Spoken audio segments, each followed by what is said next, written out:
This new giant arrow strategy is currently tearing apart bases in Clash of Clans. A few pro players have started using the giant arrow in combination with lightning spells and earthquake spells to take out specific parts of the base, and it is actually way easier to implement this into an attack strategy, and that's exactly what I'm going to show you in this video. With that, hello and welcome to yet another video, and let's first take a look at this hit from Invincible LG from LXC against the base from Temper at the World Championship, and then we'll dive into some Legends League attacks and take a look if we can have some success with it as well. But how do the pro players use it? I've seen two main variants from the pro players. First of all, with the World Champion charts that Invincible LG is also doing here.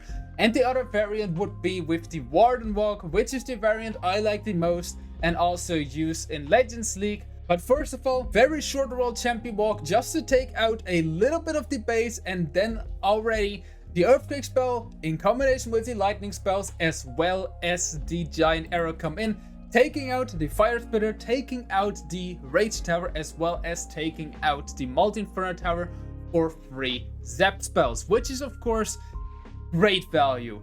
And then it's basically just root feathers around the base, something we already know, but of course it's really neat that we now have great pathing, because like the core is way smaller than it would have been if we just did the World Champion walk. So it's basically just an extra 4 spells to take out such an important part of the base. And you can be incredibly flexible on it. It doesn't always have to be like a Fire Spitter or a Multi-Inferno Tower. Like, you can also take out a Scatter Shot, you can take out a Multi-Archer Tower if it's in the core, you can take out a Monolith. Monolith is most of the times the goal from those pro players, but you can see those root fighters are just going through the base so smoothly now. Unfortunately, they still split a little bit, but the good thing is all of the healers are still on top of those root fighters that split to the bottom side. The World Champion is able to take out the top side in combination with the Barbarian King and the Spiky Ball. And now everything just clumps up to the left hand side, to the 9 o'clock corner, where everything will just finish off. Last few buildings will be taken care of, and with that, Invincible LG managed to get the 3 stars, which is of course incredibly neat. But of course, now we also want to take a look at how it's going to work in normal attacks, so like in Clan War, in non-hard mode matches, as well as in the Clan War League, or for example in Legends League, and that's what we're going to do with this army variant.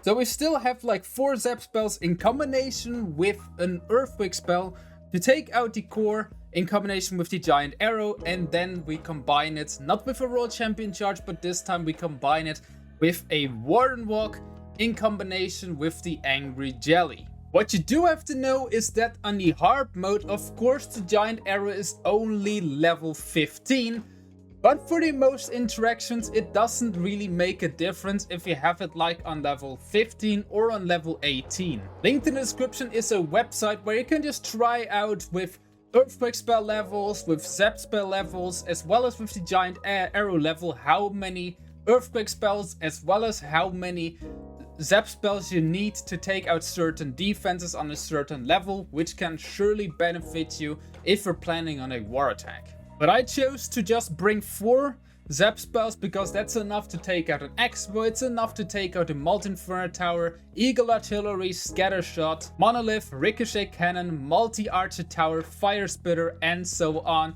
You can basically take out absolutely everything with 4 of the lightning spells, as well as the Giant Arrow, and of course an Earthquake spell.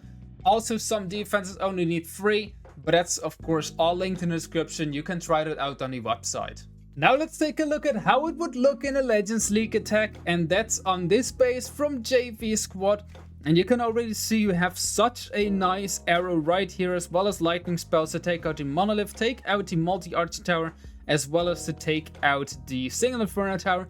So that's exactly what I was going after. Short Warden Walk from the left hand side, and then the arrow over the Hero Hall.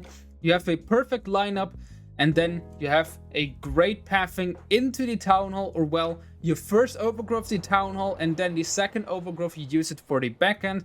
just like all of this pro do. Of course, you have to watch out a little bit for your Warden walk. Of course, if your Warden goes down from any defense, it is of course a incredible mistake. You want your Warden to survive, so you really need to plan out that you're not going into too much damage, or else you also of course still have the frost spell you can use, and of course you also have a rage spell you can use if your Warden is taking a ton of damage.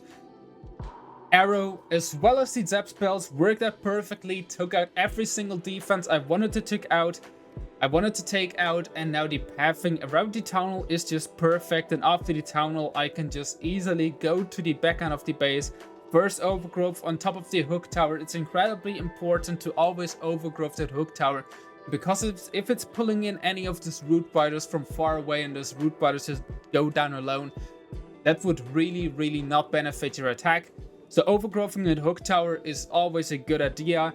And after the overgrowth, the hook tower is probably, or well, all of your root biters are too close for the hook tower to do anything, so it doesn't really matter. Then second overgrowth spell, you can just do it to limit the damage.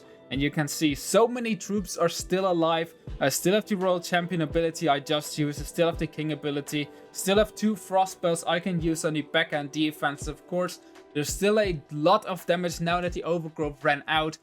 But it's so many troops. With the few frost spells I still had, it is just a complete overkill, and that's exactly what you want to do, and that's exactly how you can make this attack strategy work, or how you can make this tactic work. Or well, I would say this little trick work. You can just implement these tricks into a few hits. You can also use it with dragons. You can be incredibly versatile with it. But most pro players use it in combination with the root biters as well as with the Warden walk. But of course, one attack is not really sufficient to take a look at how this attack strategy is really performing. So we're going to take a look at yet another hit at yet another base type.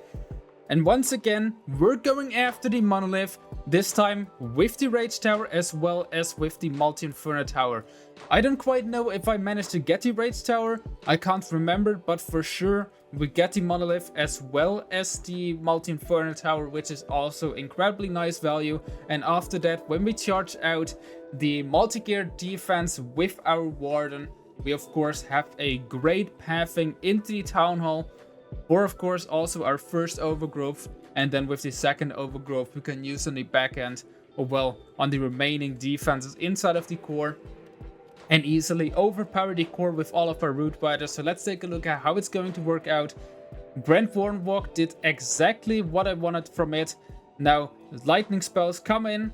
I didn't go after the I could have gone after the Rage Tower, could have taken it out, but I went for the Builder Hut instead for some reason. Don't exactly know why. But most of the times you're just going to use a troop launcher with this attack strategy. Because a troop launcher, you can be so incredibly versatile with it. I have 3 Yetis in it, and you can just use these. I think 3 Yetis is just generally the best CC when it comes to Legends League. You can just easily use it with a troop launcher. It's good in combination with a troop launcher. It is okay in combination with a flame flinger. You can also have a siege barracks be used, and you can also have a blimp be used, and you can just always be versatile with these 3 Yetis, which wouldn't be the case if you do anything else in there.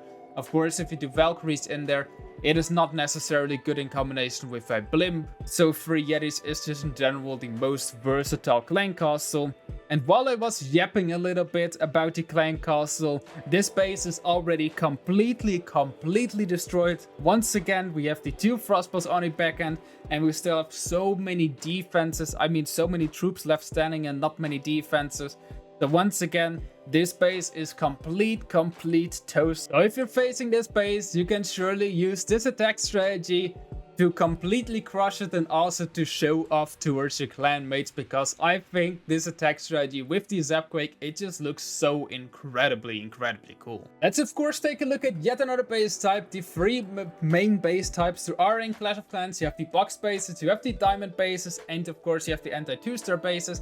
Anti-2-star bases and box bases we already took a look at, but of course now we also have the diamond bases, which we still have to take into account. So that's exactly what we're going to do in this attack strategy, or well, in this attack. Warden Walk at the top side. Unfortunately, there were 3 multi-inferno towers, so we have to use one of our 3 spells for one of the multi-inferno towers. I first was hoping that my loons were tanking longer than they were. Sadly, there was a Seeking Air Mine, else my loons would have tanked long enough for my Warden to just finish off the single Inferno Tower without taking too much damage, or without me needing to sacrifice a free spell. And then what we're going to do is we take out one of these expos as well as the monolith with our Grand Warden. Grand Warden unfortunately goes inside of the range of the monolith. I sadly missed the arrow a little bit. I would have loved to also get the expo, but I missed my arrow unfortunately. But still, Warden comes. But still, Warden connects with our main push. Gets lured over by the Archer Queen. You always need to put the Archer Queen from somewhere that is going to lure the Grand Warden.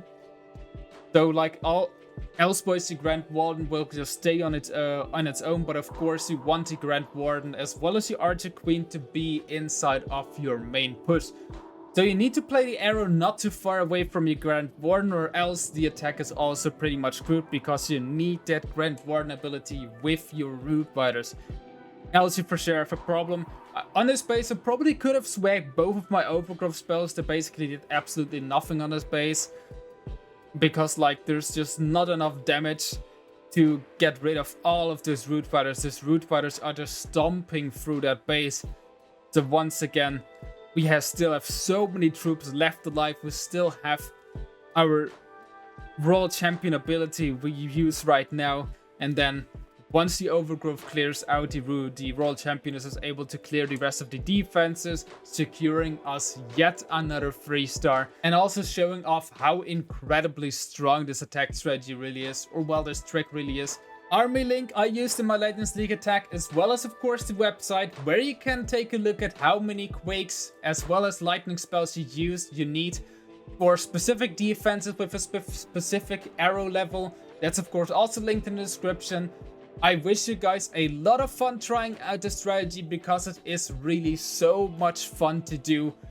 With that, I would say see you guys soon with the next video. Until then, see ya and bye bye.